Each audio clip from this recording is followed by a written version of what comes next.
warahmatullahi wabarakatuh.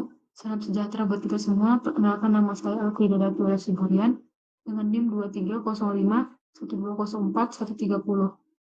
Saya merupakan mahasiswa Teknik Informatika angkatan 2023. Pada kesempatan kali ini, saya akan menjelaskan tentang bagaimana sejarah perkembangan komputer dari masa ke masa, hingga menjadi komputer yang biasa kita lihat dan kita gunakan seperti saat ini, yang merupakan komputer generasi kelima. Nah, pasti teman-teman semua pada bertanya-tanya tentang apa itu komputer. Jadi, komputer itu pada awalnya berasal dari Latin, yaitu computare, yang berarti menghitung, yang mana komputer merupakan sebuah kalkulator mekanik. Dirujuk dari sebuah istilah, yaitu komputasi. Namun, seiring dengan perkembangan zaman, komputer terus berevolusi menjadi mesin yang serbaguna, yang dapat memberikan kemudahan dalam kegiatan kita. Sehingga pengertian komputer saat ini bukanlah semata-mata sebagai alat hitung saja, tetapi adalah suatu alat hitung dengan konstruksi elektronika yang mempunyai storage internal atau tempat penyimpanan dan bekerja dengan bantuan sistem operasi menurut program-program yang diberikan kepadanya. Nah, perkembangan dari sejarah komputer ini dari generasi ke generasi tidak luput dari peran tokoh-tokoh berikut. Yang pertama ada Charles Babbage yang dikenal sebagai Bapak Komputer. Beliau merupakan seorang ahli matematika yang berasal dari Inggris. Lahir pada 26 Desember 1792. Beliau merupakan penemu pertama komputer pada tahun 1822, di mana awalnya Babbage bermaksud untuk membuat suatu mesin untuk melakukan penghitungan diferensial dengan menggunakan tenaga uap, di mana mesin tersebut dapat menyimpan program dan dapat melakukan kalkulasi serta mencetak hasilnya secara otomatis.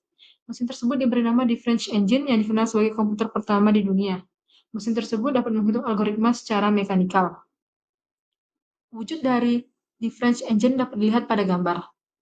Kemudian, tokoh kedua itu ada Herman Hollerith, di mana pada tahun 1890, Herman Hollerith merancang sebuah sistem kartu yang dapat menghitung sensus Amerika Serikat, yang di mana sensus itu dilaksanakan pada tahun 1880.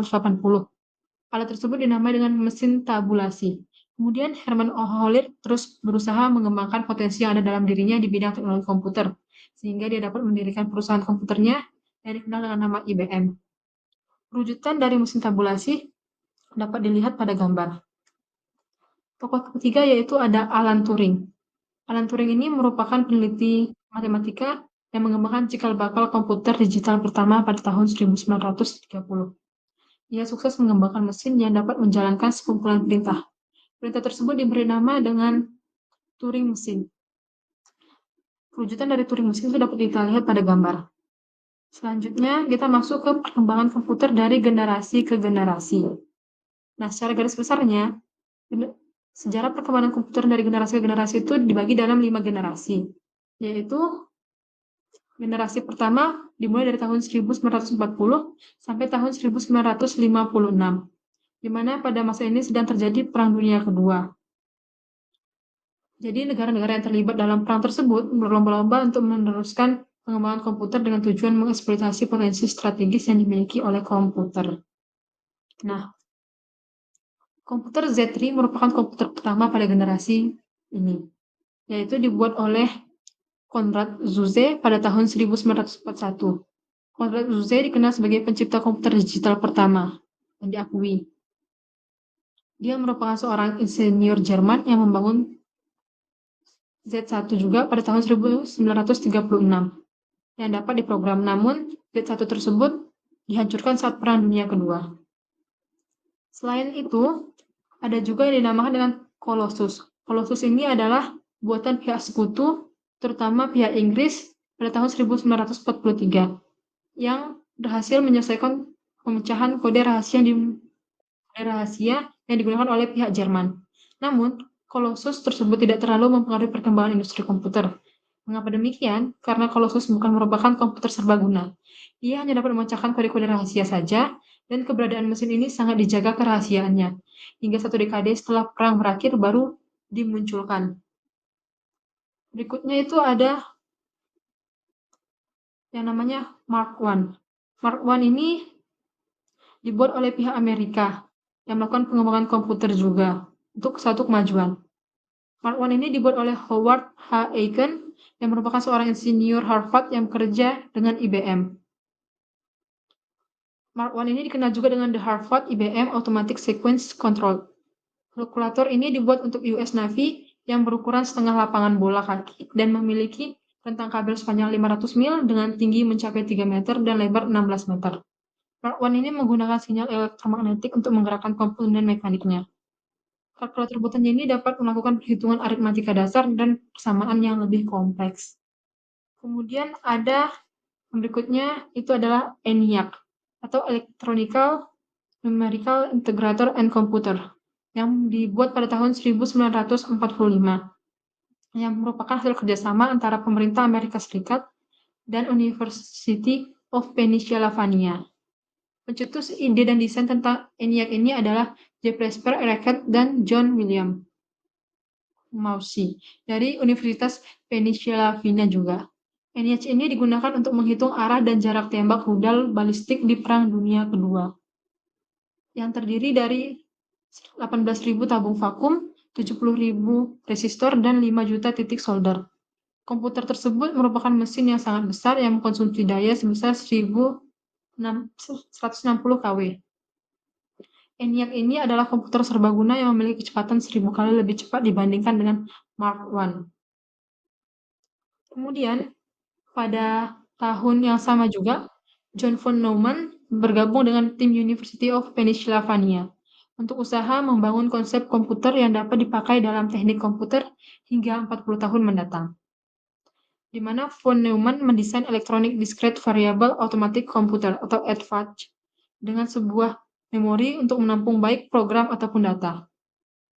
Teknik ini memungkinkan komputer untuk berhenti pada suatu saat dan kemudian melanjutkan pekerjaannya kembali. Sistem yang digunakan oleh EDVAC berpusat pada suatu pemrosesan sentral atau lebih dikenal dengan CPU, yang memungkinkan seluruh fungsi komputer untuk dikoordinasikan melalui satu sumber tunggal saja. Lanjut, yang berikutnya ada UNIVAC. UNIVAC ini dibuat pada tahun 1951 yang dikenal dengan atau yang disebut juga Universal Automatic Computer 1 yang dibuat oleh Remington Rand dan menjadi komputer komersil pertama yang menerapkan model arsitektur von Neumann tersebut.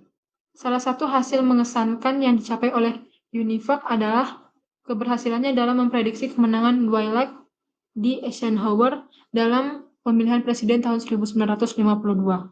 Komputer generasi pertama dikarakteristikkan dengan fakta bahwa instruksi operasi dibuat secara spesifik untuk suatu tugas tertentu, karena setiap komputer memiliki program kode biner yang berbeda yang disebut bahasa mesin, sehingga membuat mesin sulit untuk diprogram dan sangat terbatas kecepatannya. Berikut ini adalah karakteristik komputer dari generasi pertama. Yang pertama, instruksi yang dibuat hanyalah untuk satu tugas tertentu saja. Terus, teknologi vakum yang berukuran besar membuat komputer generasi pertama juga memiliki ukuran yang ekstra besar. Lalu, setiap komputer memiliki bahasa mesin yang berbeda, adanya silinder magnetik untuk penyimpanan data, serta kecepatannya masih sangat terbatas. Masuk ke komputer generasi kedua, yang berlangsung pada tahun 1959 sampai 1965. Penemuan transistor pada tahun 1948 ini yang sangat mempengaruhi perkembangan komputer pada generasi kedua. Karena pada komputer generasi kedua ini, transistor digunakan sebagai pengganti tabung vakum pada komputer. Dan tidak hanya itu saja, transistor ini juga mempengaruhi perkembangan pada elektronik lainnya. Sehingga ukuran mesin-mesin elektrik berkurang drastis pada saat generasi kedua ini. Penggunaan transistor pada komputer itu pertama kali pada tahun 1956. Dan mesin yang pertama kali memanfaatkan teknologi transistor adalah superkomputer yang dibuat oleh IBM pada tahun 1961. Ya, superkomputer itu adalah IBM 7030 atau yang lebih dikenal dengan sebutan Stretch dan Sperry-Rand yang memuat komputer bernama Large. Komputer-komputer yang dikembangkan ini digunakan untuk keperluan laboratorium energi atom yang dapat menangani sebagian besar data di mana ini merupakan sebuah kemampuan yang sangat dibutuhkan peneliti atom saat itu. Namun karena harganya yang mahal itu, Large tersebut kurang populer dan hanya ada 2 large yang pernah dipasang dan digunakan, yaitu satu di Lawrence Radiation Labs di Livermore, California, dan yang kedua di US Navy Research and Development Center di Washington, D.C. Selanjutnya, penemuan lain yaitu berupa pengembangan memori inti magnetik yang membantu pengembangan komputer generasi kedua sehingga lebih kecil, lebih cepat, dan lebih dapat diandalkan dan lebih hemat. Selain itu juga, komputer generasi kedua ini juga berhasil menggantikan bahasa mesin dengan bahasa assembly. Apa itu bahasa assembly? Yaitu bahasa yang menggunakan singkatan-singkatan untuk menggantikan kode biner. Kemudian, juga pada tahun 1960-an, mulai bermunculan komputer Y, komputer yang sudah sepenuhnya menggunakan transistor, serta memiliki komponen-komponen yang dapat diasosiasikan dengan komputer pada saat ini. Contohnya adalah komputer pada generasi kedua ini, itu ada IBM 1401 yang diterima secara luas di kalangan industri. Lalu kemudian itu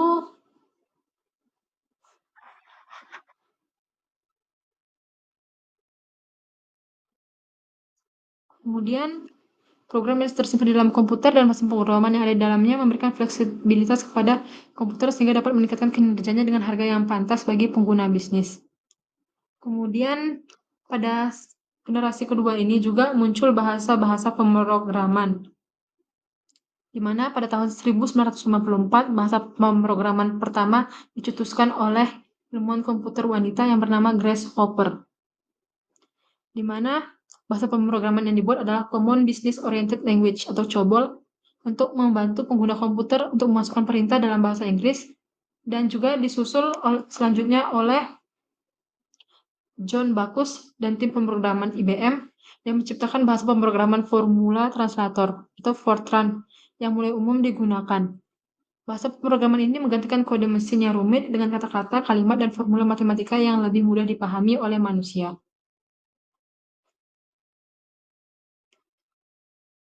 Nah, karakteristik komputer generasi kedua ini yaitu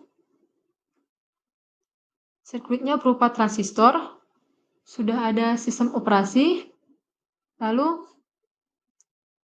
kapasitas memorinya sudah cukup besar, munculnya bahasa pemrograman COBOL, Fortran, Algol, lalu proses operasi sudah cukup cepat, membutuhkan lebih sedikit daya listrik, dan berorientasi pada bisnis dan teknik.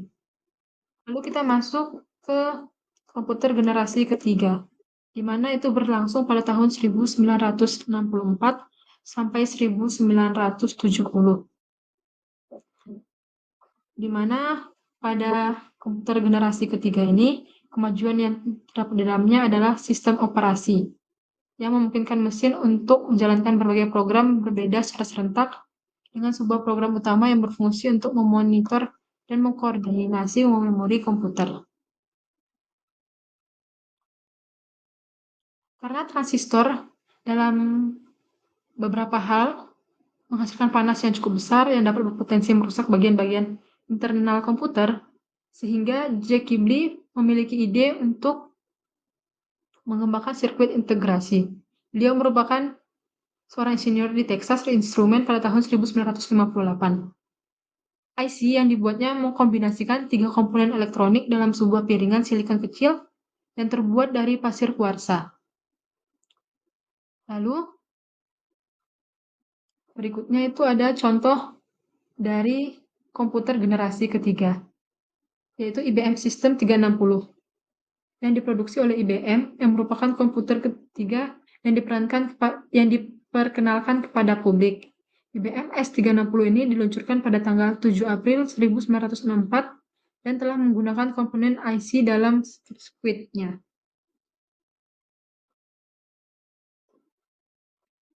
Karakteristik komputer generasi ketiga ini yaitu pertama menggunakan IC dan piringan silikon kecil dari bahan batu kuarsa yang di dalamnya berisi transistor. Yang kedua, penggunaan magnetic disk. Yang ketiga itu lebih murah dan lebih hemat listrik.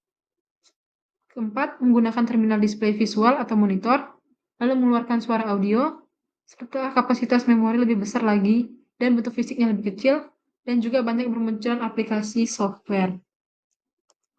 Lalu kita masuk ke generasi keempat, di mana generasi keempat ini berlangsung pada tahun 1980 sampai 1999. Nah, pada komputer generasi keempat ini tujuan perkembangan pada lebih jelas, karena ditemukannya IC, serta jadinya komputer generasi keempat ini hanya mengecilkan ukuran sirkuit dan komponen-komponen elektrik pada komputer. Mulai dari Large Scale Integration, yaitu LSI, dapat memuat ratusan komponen dalam sebuah chip. Kemudian pada tahun 1980-an muncul lagi Very Large Scale Integration, yaitu FLSI, yang memuat ribuan komponen dalam sebuah chip tunggal. Kemudian ada lagi Ultra Large Scale Integration atau ULSI, menciptakan jumlah tersebut menjadi jutaan. Nah, dengan kemampuan tadi, ukuran komputer semakin menurun dan juga meningkatkan daya kerja dan kegunaan komputer. Sehingga pada tahun 1971 dibuatlah sebuah chip Intel 4004 yang membawa kemajuan pada IC dengan meletakkan seluruh komponen dari sebuah komputer seperti Central Processing Unit, memori, dan kendali input-output dalam sebuah chip yang sangat kecil. Lalu kemudian pada tahun 1970-an, perakit komputer menawarkan pada masyarakat luas yaitu produk komputer buatan mereka yang disebut mini komputer yang dilengkapi dengan paket piranti lunak. Paket piranti lunak ini sangat mudah digunakan oleh kalangan awam sehingga sangat laris di pasaran. Dan juga piranti lunak ini sangat laris di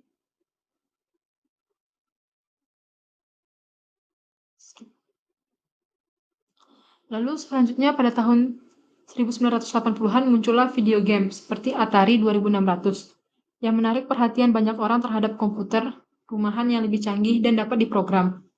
Kemudian pada tahun 1981, IBM memperkenalkan penggunaan personal komputer juga atau PC untuk penggunaan di rumah, kantor, dan sekolah. Nah, beberapa contoh produk dari generasi keempat yaitu ada Altair 8800, kemudian Apple II, dan Star 1000. Karakteristik dari komputer generasi keempat yaitu menggunakan Large Scale Integration LSI, terus mikroprosesor atau penggabungan seluruh komponen komputer, kemudian munculnya PC, terus ada IBM 370, komputer generasi keempat yang pertama, Cray 1, komputer super pertama, Apple II, personal komputer pertama, komputer IBM PC yang pertama, HP Pentium 2, dan AMD K6 3D. Selanjutnya ada komputer generasi kelima, di mana ini dimulai dari tahun 2000-an sampai sekarang, dan masih berkelanjutan. Pada generasi kelima ini, prosesor berkembang dari single core menjadi dual core, bahkan 6 core dengan teknologi 32 nanometer. Lalu dalam prosesor yang sama ditanamkan juga GPU dari 32 bit pengalamatan kini telah menjadi 64, baik di hardware maupun software. Kemudian pada generasi kelima ini mulai menggunakan unsur artificial intelligence. Unsur ini membuat komputer punya karakteristik serupa manusia dan menggunakan bahasa sehari-hari. Selain itu, ada beberapa hal juga teknologi yang ikut berkembang di era komputer generasi kelima. Di antaranya adalah cloud computing, augmented reality, virtual reality atau VR, Internet of Things atau IoT, face recognition, big data, machine learning, dan deep learning. Berikut ini merupakan contoh komputer generasi kelima, yaitu ada dari Apple dan ada yang dari Windows. Komputer juga sudah berinteraksi dengan alat yang sangat beragam, mulai dari menggunakan keyboard, mouse, touchpad, trackpad, hingga menggunakan inputan suara atau ucapan. Dan pada generasi kelima ini juga sedang dikembangkan kabel optik atau untuk menggantikan kabel konvensional dengan kecepatan tinggi 10 GB per second bahkan 100 GB per second dengan satuan kabel dapat menjalankan beberapa protokol sehingga mampu melewatkan data, video, dan audio dalam satu kabel. Sekian presentasi saya kali ini. Mohon maaf bila ada salah-salah kata. Saya ucapkan Assalamualaikum warahmatullahi wabarakatuh.